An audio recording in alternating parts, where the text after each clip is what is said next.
Hello, I hope you are doing great.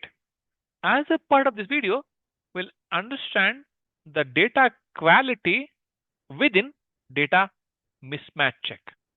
When I say data quality, what is data quality testing?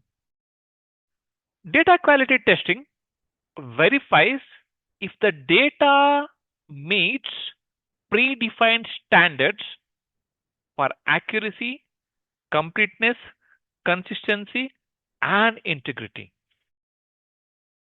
We can look at further in a simple terms.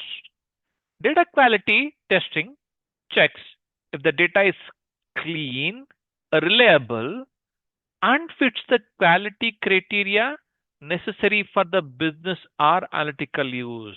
This is one of the important things. The quality of the data may differ from one business to another business, one usage to another usage. Some of the aspects which will validate are there any missing or invalid entries? That comes under the data quality. Is the data consistent across the different data assets?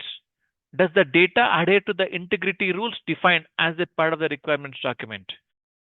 So in data quality, we do have different dimensions like data completeness, data accuracy or correctness, data consistency. We will look at them one by one in our subsequent videos. Thank you.